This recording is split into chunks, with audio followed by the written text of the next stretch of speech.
Hello friends, कैसे हैं आप लोग। आशा करते हैं कि आप लोग अच्छे होंगे, स्वस्थ होंगे और आप लोगों की तैयारी बेहतर चल रही होगी। तो आज के इस वीडियो में जो आपका CRPF head constable ministerial SI का एग्ज़ाम होने वाला है 22 फरवरी से 28 फरवरी के बीच में, उन्हीं के टॉप मोस्ट इंपॉर्टेंट क्वेश्चंस को यहाँ पर डिस्कस करने वाले हैं। तो वीडियो काफ़ी इंपॉर्टेंट है आप लोगों के लिए, तो इस वीडियो को पूरा जरूर देखिए। वीडियो अच्छा लगे तो प्लीज़ वीडियो को लाइक और शेयर जरूर करें। जिन बच्चों ने चैनल को सब्सक्राइब नहीं किया है तो प्लीज़ चैनल को सब्सक्राइब करके नोटिफिकेशन बेल ऑन करना ना भूलें। तो चलिए स्टार्ट करते हैं आज का वीडियो। आज के सेशन में पहला क्वेश्चन रहेगा, अग्निवलय किसे कहा जाता है। ऑप्शन है आपके अटलांटिक परिमेखला, हिंद परिमेखला, प्रशांत परिमेखला, आर्कटिक परिमेखला। सी ऑप्शन करेक्ट हो जाएगा, प्रशांत परिमेखला को कहा जाता है। गैस अगर पेपर में पूछा जाए कि रिंग ऑफ फायर किसे कहा जाता है तो ये आपको ध्यान रखना है कि रिंग ऑफ फायर प्रशांत महासागरीय को कहा जाता है। नेक्स्ट क्वेश्चन देखिएगा, भारत में डाक सूचकांक प्रणाली की शुरुआत किस वर्ष में हुई थी। 1950, 1959, 1965, 1972। डी ऑप्शन करेक्ट हो जाएगा, भारत में डाक सूचकांक प्रणाली की शुरुआत वर्ष 1972 में हुई थी। महत्वपूर्ण फैक्ट जान लीजिए जो कि आपकी परीक्षा की दृष्टि से काफी इंपॉर्टेंट है। भारत में डाक सूचकांक प्रणाली की शुरुआत वर्ष 1972 में हुई। डाक सूचकांक प्रणाली अथवा पिन कोड व्यवस्था को 15 अगस्त 1972 में लागू किया गया। तो देखिए यहाँ से क्वेश्चन बन जाता है, अगर पेपर में पूछा जाए क्वेश्चन की डाक सूचकांक प्रणाली अथवा पिन कोड व्यवस्था को कब लागू किया गया, तो 15 अगस्त 1972 को लागू किया गया। अगला क्वेश्चन देखेगा, अगला क्वेश्चन क्या है कि अशोक के शिलालेखों की लिपि क्या है। Devanagari, Brahmi, Kharosthi, hieroglyphics. B option correct हो जाएगा, ब्राही। चौथा क्वेश्चन देखेगा, निम्नलिखित में से कौन सा राज्य भारत के संपूर्ण रेशम का आधा भाग उत्पन्न करता है। Karnataka, Assam, Paschim Banga, Jammu Kashmir. A option correct हो जाएगा, कर्नाटक। महत्वपूर्ण फैक्ट जान लीजिए, देखिए मैं कर्नाटक की बात कर रहा हूं। कर्नाटक भारत में रेशम का प्रमुख उत्पादक है। यहां हर साल औसतन लगभग 8,200 मैट्रिक टन रेशम का उत्पादन होता है। रेशम रेशम उत्पादन के मामले में कर्नाटक पहले स्थान पर है, आंध्र प्रदेश दूसरे स्थान पर, असम शीर्ष 3 राज्य हैं, मतलब तीसरे स्थान पर असम राज्य। ये आपको ध्यान में रखना है। अगर हम शहतूत रेशम की बात करें तो भारत में अन्य किसी की तुलना में शहतूत रेशम का अधिकतम उत्पादन किया जाता है। यह भी फैक्ट आपको ध्यान में रखना है। अगला क्वेश्चन देखेगा, पांचवा क्वेश्चन है कि निम्नलिखित में से कौन सी कायांती चट्टान है। ग्रेनाइट, शैल, संगमरमर, बेसाल्ट। सी ऑप्शन करेक्ट हो जाएगा, संगमरमर।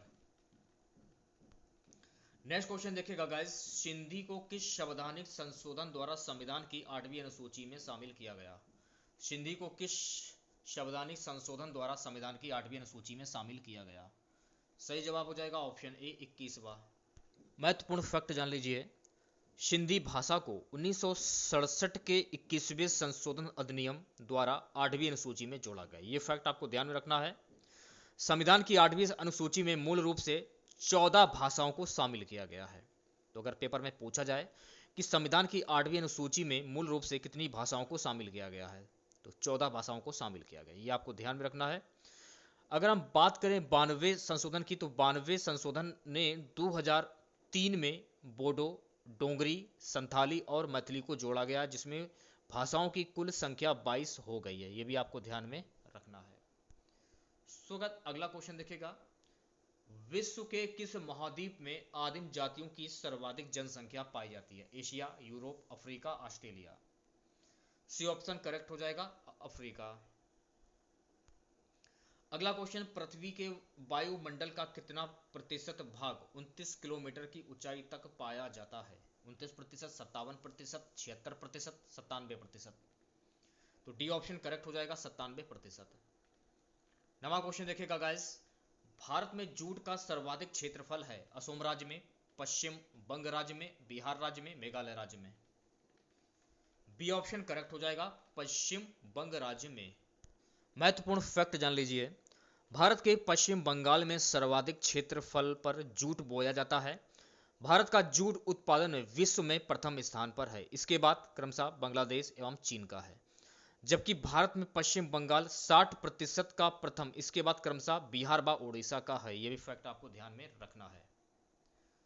10वां क्वेश्चन देखिएगा, शाबित कदाचार या असमर्थता के आधार पर उच्च न्यायालय के न्यायाधीशों को पद से कौन हटा सकता है? डी ऑप्शन करेक्ट हो जाएगा, संसद के क्षमावेदन पर राष्ट्रपति। 11वां क्वेश्चन देखिएगा, निम्न में से कौन सा जैव निम्नीकरणीय है? कागज, DDT, aluminium, plastic. A option correct हो जाएगा, कागज। अगला क्वेश्चन देखिएगा, भारत का सबसे लंबा बांध कौन सा है? भाखड़ा बांध, नागार्जुन सागर बांध, हीराकुंड बांध, कोशी बांध। सही जवाब हो जाएगा ऑप्शन सी, हीराकुंड बांध। अगर हम बात करें भारत का सबसे पुराना बांध कौन सा है, तो भारत का सबसे पुराना बांध है कलनई। अगर हम बात करें भारत का सबसे बड़ा बांध कौन सा है, तो भारत का सबसे बड़ा बांध है टिहरी बांध। ये भी आपको ध्यान में रखना है। देखिए गाइस, जो आपका पुराना जो बांध है इसका नाम है कलनई बांध। ये स्थित है, भारत का सबसे पुराना बांध जो है ये कावेरी नदी पर बना हुआ है तमिलनाडु में। ये भी आपको ध्यान रखना है, कलनई बांध ये तमिलनाडु में स्थित है और ये कावेरी नदी पर बना हुआ है। ये तो मैंने आपको बता दिया कि भारत का सबसे बड़ा बांध जो है वो है टिहरी बांध, ये तो मैंने आपको बता दिया है। अगर हम हीराकुंड बांध की अगर हम बात करें तो देखिए, हीराकुंड बांध 25.8 किलोमीटर की लंबाई के साथ सबसे लंबा बांध है। महानदी नदी पर निर्मित यह ऐतिहासिक बांध है, भारत में उड़ीसा के संबलपुर जिले के पास स्थित है। तो ये कहां पर स्थित है? उड़ीसा के संबलपुर जिले के पास। ये भी फैक्ट आपको ध्यान में रखना है। नेक्स्ट क्वेश्चन देखिएगा, राष्ट्रीय रसदार फल अनुसंधान केंद्र ये कहां पर अवस्थित है? Itanagar, Shimla, Nagpur, Junagadh. C option correct हो जाएगा, ये नागपुर में स्थित है। महत्वपूर्ण फैक्ट जान लीजिए, खट्टे फलों के लिए राष्ट्रीय अनुसंधान केंद्र एनआरसी नागपुर में स्थित है। नागपुर महाराष्ट्र राज्य का एक शहर है और मध्य भारत में स्थित है। यह भारतीय कृषि अनुसंधान परिषद ICAR के तहत एक शोध संस्थान है। ऐसा इसलिए है क्योंकि नागपुर में खट्टे फलों को उगाने के लिए एकदम सही जलवायु स्थितियां हैं। तो अगर हम क्वेश्चन की अगर बात की जाए तो क्वेश्चंस को घुमाकर भी पूछा जा सकता है। जैसे कि यह भी पूछा जा सकता है कि राष्ट्रीय खट्टे फल अनुसंधान केंद्र जो ये कहां पर स्थित है? रसदार की जगह जो है यहाँ पर खट्टे फल भी हो सकता है। ये भी आपको ध्यान में रखना है। नेक्स्ट क्वेश्चन देखिएगा, 14वां, निम्नलिखित में से किस प्रधानमंत्री ने अपने कार्यकाल के दौरान संसद का सामना नहीं किया? लाल बहादुर शास्त्री, मोरारजी देसाई, चौधरी चरण सिंह, चंद्रशेखर। सही जवाब हो जाएगा ऑप्शन सी, चौधरी चरण सिंह। 15वां क्वेश्चन देखिएगा, पंचायती राज के कार्य क्षेत्र में नहीं आता है? ग्रामीण सड़कें, ग्रामोद्योग, कृषि उत्पादन, माध्यमिक शिक्षा। तो डी ऑप्शन करेक्ट हो जाएगा, माध्यमिक शिक्षा। नेक्स्ट क्वेश्चन देखिएगा, असहयोग आंदोलन शुरू करने के समय भारत के वायसराय कौन थे? Lord Hastings, Lord Canning, Lord Dalhousie, Lord Chelmsford. D option correct हो जाएगा, लॉर्ड चेम्सफोर्ड। अगला क्वेश्चन देखिएगा, मैंने अपना राज्य अपनी प्यारी बेगम के हाथों में एक प्याला शराब और एक प्याला शोरबे के लिए बेच दिया, यह किसकी युक्ति है? जहांगीर, शाहजहां, औरंगजेब, इनमें से कोई नहीं। ए ऑप्शन करेक्ट हो जाएगा, जहांगीर। अगला क्वेश्चन देखिएगा क्या है, वर्ष 1906 में बंबई में दलित वर्ग मिशन समाज की स्थापना किसने की? VR शिंदे, महात्मा गांधी, BR अंबेडकर, इनमें से कोई नहीं। ए ऑप्शन करेक्ट हो जाएगा, VR शिंदे। 19वां क्वेश्चन देखिएगा गाइस क्या है। सो गाइस अगला क्वेश्चन है कि वह भारतीय राज्य जिसका वित्तीय लेन देन भारतीय रिजर्व बैंक के माध्यम से नहीं होता है? सिक्किम, गोवा, अरुणाचल प्रदेश, जम्मू कश्मीर। तो डी ऑप्शन करेक्ट हो जाएगा, जम्मू कश्मीर। महत्वपूर्ण फैक्ट जान लीजिए, भारतीय रिजर्व बैंक राज्य सरकारों के कारोबार का लेन देन राज्य सरकारों तथा RBI के बीच हुए समझौते खंड 21 के अधिनियम के तहत करता है। यह समझौता सभी भारतीय राज्यों के साथ हुआ है सिवाय जम्मू एवं कश्मीर और सिक्किम के। जम्मू और कश्मीर राज्य का पुनर्गठन 31 अक्टूबर 2019 को प्रभावी हुआ, जिसके फलस्वरूप 2 नए केंद्र शासित प्रदेश जम्मू और कश्मीर तथा लद्दाख अस्तित्व में आए।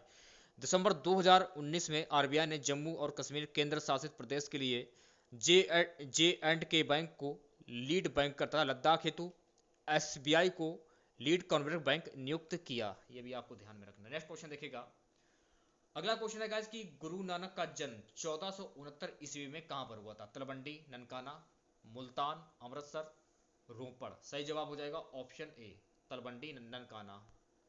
महत्वपूर्ण फैक्ट जान लीजिए, रावी नदी के किनारे स्थित तलवंडी नामक गांव में कार्तिक पूर्णिमा को एक खत्री क्षत्रिय कुल में हुआ था इनका जन्म। तलवंडी पाकिस्तान में पंजाब प्रांत का एक नगर है। कुछ विद्वान इनकी जन्मतिथि 15 अप्रैल 1469 मानते हैं। तो इस क्वेश्चन से आप लोगों को इतनी जानकारी प्राप्त हो जाती है। अगला क्वेश्चन देखिएगा, वर्ष 1902-3 में आरंभ किया गया श्री नारायण धर्म परिपालम योगम SNDP आंदोलन के प्रणेता थे श्री नारायण गुरु, EV रामास्वामी नायकर, ज्योतिबा फूले, इनमें से कोई नहीं। ए ऑप्शन करेक्ट हो जाएगा, श्री नारायण गुरु। अगला क्वेश्चन देखिएगा 22वां। अगला क्वेश्चन है कि निम्नलिखित में से अशोक का उत्तराधिकारी कौन था? कुणाल, बिंदुसार, राहुल, इनमें से कोई नहीं। अशोक का उत्तराधिकारी कुणाल थे, तो ए ऑप्शन करेक्ट हो जाएगा। अगला क्वेश्चन देखिएगा, राजा राम मोहन राय द्वारा ब्रह्म समाज की स्थापना की गई। वर्ष 1816, वर्ष 1820, वर्ष 1828, वर्ष 1830। सी ऑप्शन करेक्ट हो जाएगा, वर्ष 1828। कुछ महत्वपूर्ण फैक्ट जान लीजिए जो कि आपकी परीक्षा की दृष्टि से काफी इंपॉर्टेंट हैं। देखिए गाइस, अगर पेपर में अगर आप पूछा जाए कि आत्मीय सभा की स्थापना किसने की थी, तो आत्मीय सभा की स्थापना राजा राम मोहन राय ने 1815 से 19 में की थी। ये भी आपको ध्यान रखना है। 1828 में उन्होंने ब्रह्म समाज की स्थापना की, बाद में ब्रह्म समाज, ये भी फैक्ट आपको ध्यान रखना है। उन्होंने मूर्ति पूजा को अपमानजनक बताया और सभी धर्मों और मानवता के लिए एक भगवान की अवधारणा को उजागर किया। अगर हम बात करें पुनर्जागरण के पिता की, अगर एग्जाम में पूछा जाए कि आधुनिक भारत के पिता के रूप में किन्हें जाना जाता है, या फिर भारतीय पुनर्जागरण के पिता के रूप में किन्हें जाना जाता है, या फिर अतीत और भविष्य के बीच कुल को किन्हें जाना जाता है, तो राजा राम मोहन को जाना जाता है। आधुनिक भारत के पिता के रूप में जाना जाता है इन्हें, और भारतीय पुनर्जागरण के पिता के रूप में भी इन्हें जाना जाता है। ये भी फैक्ट आपको ध्यान में रखना है। नेक्स्ट क्वेश्चन देखिएगा, गांधी जी किस गोलमेज सम्मेलन में भाग लेने के लिए लंदन गए थे? प्रथम, द्वितीय, तृतीय, इनमें से कोई नहीं। बी ऑप्शन करेक्ट हो जाएगा, द्वितीय गोलमेज सम्मेलन। प्रथम गोलमेज सम्मेलन कब हुआ था? तो प्रथम गोलमेज सम्मेलन 12 नवंबर 1930 से 13 जनवरी 1931 के लंदन में आयोजित किया गया था। यह सम्मेलन कांग्रेस के बहिष्कार के फलस्वरूप 19 जनवरी 1931 को समाप्त हो गया। अगर एग्जाम में पूछा जाए कि प्रथम गोलमेज सम्मेलन कब हुआ था और कहां पर हुआ था, तो 12 नवंबर 1930 को हुआ था और समाप्ति इसकी हुई थी 13 जनवरी 1931 को, और ये आयोजित हुआ था लंदन में। ये भी आपको ध्यान में रखना है। अब हम बात करेंगे द्वितीय गोलमेज सम्मेलन की। देखिए, द्वितीय गोलमेज सम्मेलन 7 सितंबर 1931 को शुरू हुआ था, जिसमें कांग्रेस ने भी भाग लिया, और 1 दिसंबर 1931 को समाप्त हुआ था। यह सम्मेलन भी लंदन में हुआ था। यह भी फैक्ट आपको ध्यान में रखना है। लंदन से वापस आकर गांधी जी ने पुनः सविनय अवज्ञा आंदोलन प्रारंभ किया। अगर हम बात करें तृतीय गोलमेज सम्मेलन की, तो इसका आरंभ 17 नवंबर से 24 दिसंबर 1932 को हुआ था। इस सम्मेलन में कांग्रेस ने भाग नहीं लिया। तीनों सम्मेलन के दौरान इंग्लैंड का प्रधानमंत्री जो था आपका रैमजे मैकडोनाल्ड था। इस सम्मेलन के समय भारत के सचिव सेमुअल होर थे। ये भी फैक्ट आपको ध्यान में रखना है। नेक्स्ट क्वेश्चन देखिएगा, शिवाजी के आध्यात्मिक गुरु कौन थे? शिवाजी के आध्यात्मिक गुरु रामदास, तुकाराम, एकनाथ, इनमें से कोई नहीं। ए ऑप्शन करेक्ट हो जाएगा, रामदास। अगला क्वेश्चन, अमेरिका में फ्री हिंदुस्तान अखबार किसने शुरू किया था? रामनाथ पुरी, जीडी कुमार, लाला हरदयाल, तारकनाथ दास। डी ऑप्शन करेक्ट हो जाएगा, तारकनाथ दास। इसका प्रकाशन कब हुआ था? इसका प्रकाशन अप्रैल 1908 में हुआ था। यह भी फैक्ट आपको ध्यान में रखना है। अगला क्वेश्चन देखिएगा, निम्न में से किस संगीत वाद्य को हिंदू मुस्लिम गान वाद्यों का सबसे श्रेष्ठ मिश्रण माना जाता है? बीड़ा, ढोलक, सारंगी, सितार। डी ऑप्शन करेक्ट हो जाएगा, सितार। अगला क्वेश्चन, वेदों के संकलन करता है वाल्मीकि, वेदव्यास, संघर्षण, पतंजलि। वेदों के संकलन करता कौन है? बी ऑप्शन करेक्ट हो जाएगा, महर्षि वेदव्यास। महत्वपूर्ण फैक्ट जान लीजिए, भारत का सबसे प्राचीनतम धर्म ग्रंथ कौन सा है? देखिए, भारत का सबसे प्राचीनतम धर्म ग्रंथ वेद को माना जाता है। अगर एग्जाम में पूछा जाए कि भारत का सबसे प्राचीनतम धर्म ग्रंथ किसको माना जाता है, तो वेद को माना जाता है, जिसके संकलन करता थे महर्षि कृष्ण द्वैपायन वेदव्यास। इनका पूरा नाम था महर्षि कृष्ण द्वैपायन वेदव्यास। वेद समस्त विश्व का वसुदेव कंडुकम का उपदेश देता है। यह भी फैक्ट आपको ध्यान में रखना है। अगला क्वेश्चन देखिएगा, प्रथम भारतीय साम्राज्य स्थापित किया गया? कनिष्क द्वारा, हर्ष द्वारा, चंद्रगुप्त मौर्य द्वारा, समुद्रगुप्त द्वारा। प्रथम भारतीय साम्राज्य स्थापित किया गया तो सही जवाब हो जाएगा ऑप्शन सी, चंद्रगुप्त मौर्य द्वारा। महत्वपूर्ण फैक्ट जान लीजिए, चंद्रगुप्त मौर्य ने व्यापक विजय करके प्रथम अखिल भारतीय साम्राज्य की स्थापना की थी। चंद्रगुप्त मौर्य की गणना भारत के प्रथम शासक में होती है। वह भारत का प्रथम ऐतिहासिक सम्राट था। वह ऐसा सम्राट था जिसने वृहद भारत का पहला शासक स्थापित किया, जिसका विस्तार ब्रिटिश साम्राज्य में बड़ा था। उसके सम्राट की सीमा ईरान से मिलती थी। यह भी फैक्ट आपको ध्यान में रखना है। नेक्स्ट क्वेश्चन देखिएगा, वर्ष 1878 का वर्नाक्यूलर प्रेस एक्ट किसने रद्द किया? Lord Ripon, Lord Lytton, Lord Curzon, Lord Minto. ये ऑप्शन करेक्ट हो जाएगा लॉर्ड रिपन ने। इस क्वेश्चन से रिलेटेड एक्स्ट्रा फैक्ट जान लीजिए, वर्नाकुलर प्रेस अधिनियम लॉर्ड लिटन के कार्यकाल में पारित किया गया था। अगर बात की जाए कि वर्नाकुलर जो प्रेस अधिनियम था ये किसके कार्यकाल में पारित किया गया था, ये भी पेपर में क्वेश्चन पूछा जा सकता है, तो लॉर्ड लिटन सही आंसर हो जाएगा। इस अधिनियम के द्वारा प्रेस की आज़ादी को सीमित किया गया था। यह अधिनियम 14 मार्च 1878 को पारित किया गया था। लॉर्ड रिपन ने इस अधिनियम को निरस्त किया था। यह भी फैक्ट आपको ध्यान में रखना। अगला क्वेश्चन देखिएगा, भारतीय स्वतंत्रता आंदोलन के दौरान चर्चित पुस्तक इंडिया फॉर इंडियंस के लेखक थे? Jawaharlal Nehru, Sardar Patel, Chittaranjan Das, Motilal Nehru. C option correct हो जाएगा चित्तरंजन दास। अगला क्वेश्चन देखिएगा गाइस, अजंता चित्रकारी किस कला से संबंधित है? हड़प्पा काल, मौर्य काल, बौद्ध काल, गुप्त काल। अजंता चित्रकारी जो है ये गुप्त काल से संबंधित है, तो डी ऑप्शन करेक्ट हो जाएगा। अगला क्वेश्चन देखिएगा, भारतीय गणराज्य में वास्तविक कार्यकारी प्राधिकार निम्नलिखित में से किसके पास होता है? प्रधानमंत्री, राष्ट्रपति, नौकरशाही, मंत्री परिषद। सही जवाब हो जाएगा ऑप्शन डी, मंत्री परिषद। नेक्स्ट क्वेश्चन देखिएगा, भारतीय सर्वेक्षण विभाग का मुख्यालय कहां पर स्थित है? चंडीगढ़, हैदराबाद, देहरादून, नई दिल्ली। भारतीय सर्वेक्षण विभाग का मुख्यालय ये कहां पर स्थित है? सही जवाब हो जाएगा ऑप्शन सी, ये देहरादून में स्थित है।